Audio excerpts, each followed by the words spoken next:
Yes. You've been talking to a lot of voters. And I will just say that you texted me right around the Democratic convention, and you said, I am talking to people, and Kamala Harris has a problem with black men. Yeah, and I told the campaign I did not hear from them. I mean, who am I for them to get back to me? But there's a problem. And look, I went from battleground state to battleground state. When they invited me to the convention, I didn't just want to fly there. I said, I'm going to go and talk to voters in battleground states, and I did. It was not curated. I went up to people just doing man on the street and said, who are you going to vote for? Black men. And time after time after time, they said, I'm voting for Donald Trump. Why? Now, there are reasons why. They said, because most of the time they said, well, you know, for economic reasons, right? Or because he gave me a stimulus check. And I had to correct them over and over and tell them where that stimulus check came from a Democratic Congress and from Nancy Pelosi. And that Donald Trump actually held the check up so that his name could be put on the check. So they think they got the check directly from him. Meanwhile, Joe Biden has given 1 or 2 stimulus checks as well, but they seem not to know and understand that. You can vote for whoever you want to vote for, but the reasons that you're going to vote for them, I think that they should be accurate and factual. And you should. Who's voting for Kamala Harris here? Absolutely no. No. Not possible. There's nothing she can do or say for us to change our mind. The campaign that the Democrats ran was that Donald Trump hates us. I felt safe, though, in the country when Trump was in office. I don't feel safe right now with Kamala in office. So, I mean, that to me speaks more. Boy, oh boy, oh boy, oh boy, oh boy. As we head into the home stretch of the 2024 presidential race, probably the most important presidential race of my lifetime, we have to talk about the campaigns and their focus on one state, which is Michigan. Okay, Michigan is a key state for President Trump and Kamala Harris if they want to win. And President Trump has recently flipped Michigan, which is a part of the so-called blue wall states of Michigan, Wisconsin, and Pennsylvania, that Democrats desperately need to win. Not only do they need to win, they need to sweep. Okay, they need to sweep those states in order for Kamala Harris to have a good chance of beating President Trump. All Trump really has to do is just to win one of those states, okay? And he's already flipped 3 of them, right? All 3 of them, to be honest with you, okay? So the chances of him winning at least one of those states on election day is pretty strong. And his chances are getting stronger because he is receiving very unlikely endorsements, including from key communities in Michigan, key voter blocks like the Arab community. You have Arabs coming out and endorsing Trump en masse. Trump just received an award from the mayor of basically a majority Muslim town in Michigan. And this is a good sign for Trump that he's gaining a lot of momentum in this race. Take a look. Everyone, my name is Ali Al-Jami. I'm part of the Sheba restaurant family located in the city of Dearborn, state of Michigan. We all have a voice to use, and it's so important for us to use that voice, especially in elections this critical. We're encouraging everyone to go out and vote. Your vote does really matter. We believe that your voice matters in our community, and that is why we are voting for Donald J. Trump. Not only do we fully endorse him, we encourage you, the community, to go out and vote for him. He has a proven track record of building the economy, securing our borders, and not only putting the people first, but putting America first. We want peace, and we believe that he's the only candidate that can make that peace a reality. Go out and let your voices be heard. Let's bring back the prosperity that we need in this country and make America great again. Thank you so much. Mr. President, on behalf of the city of Hamtramck, and we would like to present you a certificate of appreciation for visiting our city. And I would like to call the 3 elected officials, if you don't mind, to join me to hand you this certificate, please. It's going to be historic for our city.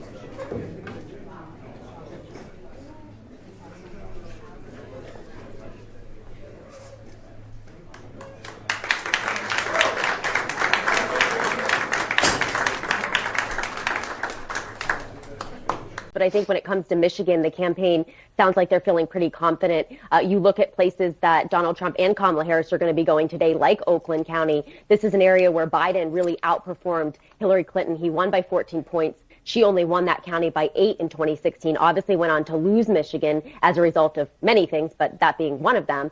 And I think you see such a disdain right now within the Arab American community against Kamala Harris. I think many people were hoping for a big shift within that community. They weren't happy with the Biden administration policies. They thought having Kamala in there might change things, that she might take a different approach. And when they realized that she didn't, they were very, very unhappy. And so you look at Oakland County and Macomb County, that's home to almost half of the Arab American population in Michigan.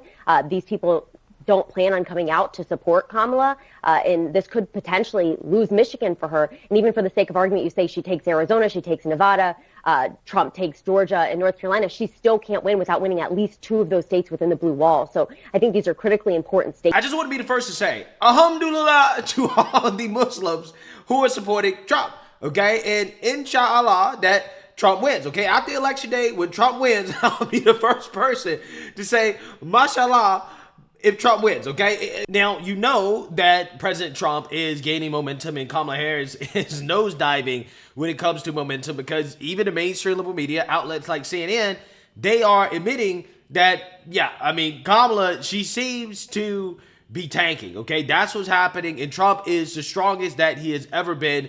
That's what's showing up in the data. And when you confront Democrats about who they think will win if the election were held today, they can't tell you with a straight face that they're confident that Kamala Harris would come out victorious. I think there are a lot of folks, such as myself, who think that Donald Trump's unpopularity is baked in. But here's the deal. If you believe that Donald Trump has somehow become less popular over time, let me change your mind about that. In fact, he is more popular at this point in the campaign than he was at this point in the 2020 campaign or the 2016 campaign. Look, he's still underwater, right, with a negative 9-point net favorability rating. But that is higher than he was in 2020 at minus 12 points when he nearly won. And it is way higher than the minus 27 net favorability back in 2016 when he did win. So I think there's this real question in Kamala Harris's mind, in the campaign's mind, why is Trump more popular now than he was at this point in 2020 and 2016? And I think that is why you're seeing the sharpening attacks, because they want to put him back down to here, or even there's no way that they're necessarily going to back down to here, but they want to make Trump more unpopular than he is right now, because he's more popular now than either point in 2020 or 2016. So this could be what they're seeing with regard to Donald Trump, but could it have something also to do with what they're seeing with their candidate, with Kamala Harris or something? Yeah, look, Kamala Harris is more popular than Donald Trump. But Kamala Harris had her popularity rising once, of course, she became the presumptive Democratic nominee. Look, she was at minus 15 points back on July 17th, then minus 4 points on August 17th, then 1 point on September, plus 1 point. She was actually in positive territory a month ago, but she has fallen back down to minus 1. The momentum of Kamala Harris has stalled. And I think they feel like they have to change something that's going on in their campaign, because they were seeing a rise and now it has stalled out. Look, she's still more popular than Trump. But look, Joe Biden was more popular than Trump, much more, and barely won. And Hillary Clinton was more popular than Donald Trump and lost. Being more popular than Trump isn't enough. She wants to continue to see her favorabilities rise, but in fact, they're going in the wrong direction. We've been taking a closer look at some of the polling that seems to be narrowing in some of the battleground states. The election, as we all know, still 18 days away. But if it were being held today, who do you think would win? You know, Wolf, I'd be a fool to answer that question, because you're talking about margins we have never seen before in polling. You know, you got 7 battleground states. I think the largest margin on the average is like 2 points, and most of them are under 1 point when you look at polling averages. And that's just way too close to call. I don't know. I mean, and it involves questions of organization, for example, who has the strongest organizations in these battleground states? And, you know, that's an open question. I think that may be an edge for Democrats in those blue wall states, because they've been organizing for a long time, first for Biden and now for Harris, but with an infusion of new volunteers for Harris. But I wouldn't hazard a guess, and this is close enough so that any number of things may influence the outcome in the next 18 days. Yeah, so you seen that, you heard that. Okay, Democrats can't tell you with a straight face that if the election were held today, they would have confidence that Kamala Harris would come out victorious. Now, part of the reason why is because Kamala Harris is tanking due to the fact that she has just been terrible in interviews, right? All of the interviews she's been doing, her recent media blitz, have been nothing but softball interviews except one, Fox News, in which she completely and totally melted down. Okay, she lost her cool. She showed exactly why she should not be commander-in-chief of this country. And also considering the fact that during these interviews, she basically admitted that she would not be any different than Joe Biden, right? And we all know that Joe Biden already lost to Trump, right? Joe Biden was already underwater. And Kamala Harris coming out and admitting that she's essentially the same as Joe Biden and she would not have done anything differently than Joe Biden. It's probably the one answer that she gave that tanked her campaign, right? I think people kind of realize now that, okay, well, there's nothing about this lady that suggests she's going to do anything in order to change the direction of this country when most voters want to see a change. Okay, this woman is so stupid that she doesn't realize that, hey, you might want to come out here and differentiate yourself from Joe Biden if you want to win, if you want to be the candidate of change. However, again, she's so dumb that she can't come up with an answer to that question that actually makes sense, right, for her campaign and what she claims to be running on. And once again, she was confronted with this question of, what would you do differently than Joe Biden? Can you name one policy, one thing that you would have done differently than Joe Biden? And now all of a sudden, she's claiming that, well, the vice president is really not that important, right? She's really not that influential or important when it comes to the decisions made by the Biden administration. Take a look. Biden this week, President Biden said this week that every president has to cut their own path.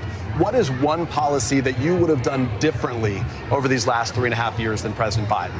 I mean, to be very candid with you, even including Mike Pence, vice presidents are not critical of their presidents. I think that really actually, in terms of the tradition of it and also just going forward, it does not make for a productive and important relationship. He's now given you that green light with his comments that you can carve your own path. So now that you have this ability to say that to be on your own? Well, no, going forward, there is no question that I bring my own experiences and my own life experiences. Is there a policy that stands out to you in particular, either? Sure. I mean, my approach to what we need to do around Medicare covering home health care, born out of my experience of taking care of my mother.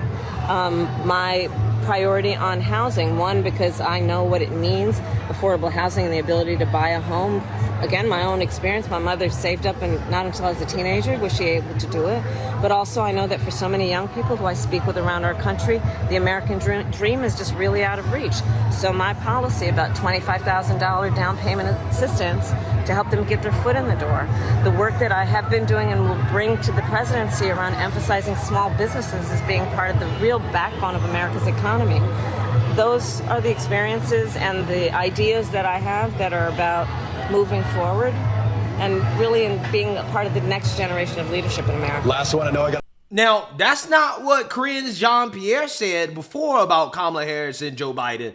Karine Jean-Pierre said, no. Joe Biden and Kamala Harris are partners, along with the fact that Joe Biden himself came out and said that Kamala Harris had a lot of responsibility for the things that he did because they worked together, okay, as one, and she would have done everything that he did. And she said the same thing before the past. Now, all of a sudden, oh no, I don't really have anything to do with what Joe Biden did.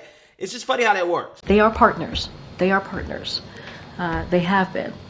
She's been, again, a critical partner in some of the big piece items that we've been able to get done on behalf of this country. Obviously, she's going to play a role as she has done in the past. Yeah, so here's the thing. Kamala Harris is so dumb, right? She's so dumb that she can't figure out how to answer that simple question. A question that she should have been prepared for, but because she's not prepared, because she's not talented, because she's just not very smart, to be quite honest with you. She can't figure out how to answer the question in a way that makes sense, okay? Without tanking her campaign even more, okay? Centrist Democrats, like actual real centrist Democrats, they are smart enough to realize that, hey, you know what? I might have to throw Biden under the bus a little bit, okay, and have to come out here and align myself with Trump, okay, because that's what some of the Democrats are doing in these swing states. They're coming out here and saying, yeah, I align with that Trump guy, right? That Trump guy, right? The Democrats hate so much that they claim is so unpopular. I agree with him on some of the key issues. That's what some Democrats are running ads saying that they agree with Trump. That's how bad that is going for Kamala Harris in these swing states. Take a look. Casey bucked Biden to protect fracking, and he sided with Trump to end NAFTA and put tariffs on China to stop them from cheating. Tammy Baldwin got President Trump to sign her Made in America bill. And then she got President Biden to make it permanent. I'm Tammy Baldwin. I approve this message. Bob Casey has an ad where he's tying himself to Donald Trump. He's saying, I support Donald Trump's positions. I support this. How badly must it be going for Kamala Harris if Bob Casey's running an ad in Pennsylvania saying, I'm for Donald Trump. Cats and dogs sleeping together. Chuck, it's terrible. Yeah, it's terrible, right? It is so terrible right now. Democrats are openly running ads saying, yeah, screw Biden. I align with Trump, right? I'm pro-Trump. In swing states. In the swing states. That's how bad it is. It's terrible, okay? What we're witnessing here is one of the most epic collapses in political history. You know she's losing when that's what Democrats are doing. If Kamala Harris was winning, you would have Democrats aligning with Kamala Harris, right? That's typically how it happens, okay? When you have somebody that is in a position of strength at the top of the ticket, what happens is that a rising tide lifts all boats, right? Kamala Harris would carry these other Democrats to victory, but these Democrats are so concerned about Kamala Harris because she's so weak, she's so incompetent that they're saying, no, I'm actually more pro-Trump, right? I'm with the Trump guy, right? I agree with him, okay? Not so much Joe Biden. In swing states, again, this is crazy. This is absolutely insane. I don't think we've witnessed anything like this before, okay? I've never seen this before in politics. Not to this degree, where you have a Democrat that's so weak that they're aligning with Trump openly, running ads, okay? But, you know, it's just so funny because it confirmed everything that we said from the beginning about Kamala Harris. We all knew that her campaign was a house of cards. We all knew that she was nothing but mainstream liberal media hype. And as soon as she started doing interviews, as soon as she started talking, she collapsed. Just like we all said that she would. It's crazy. It's absolutely crazy. We all said it. We all knew it. Every single last one you got. Everybody watching my channel knew that this was going to happen, right? I said it at the beginning. I said Kamala is maxed out, right? She cannot do any better than what she was doing in mid-August, right? I said it in mid-August. I said this is her ceiling, okay? Because what happens is that the more you learn about a candidate, the worse they get. Okay, candidates typically don't get better, right, over time. The more that people learn, the more people don't like them, okay? You know, you had the so-called pundits, the people, they get paid millions of dollars to basically be wrong, right? They were like, oh, Kamala's going to keep gaining momentum because, you know, the more that people learn about her, the more people are going to like. And I'm like, nah, that's actually not what happens, right? That's not what happens. That's why I said that she was tapping out, right, her potential at the beginning of her campaign. And honestly, she really didn't get that far, to be quite honest with you. And we know in reality, she probably really wasn't ahead of Trump at all. All that was mainstream liberal media hype, right? And probably, you know, rigged polls to try to add more hype to her campaign. So, you know, it's just funny. Obviously, it's not over yet, okay? We still need to go out and vote like we're 20 points behind because as far as I'm concerned, you know, hey, that's how we have to play this game, right? We have to win in a landslide so big that, you know, there can be no funny business that stops us from winning, okay? But we've never seen Trump in this position 2 weeks out from an election. We've never seen this before. So again, I'm hoping and I'm praying that this momentum continues, but it's up to us. It's up to the voters to make it happen. There's light at the end of the tunnel. We just have to sprint through the finish line, okay? We have to finish off the Kamala Harris campaign once and for all. So let me know what you guys think. Make sure you like, comment, and subscribe. Most importantly, share a Black conservative perspective. Peace.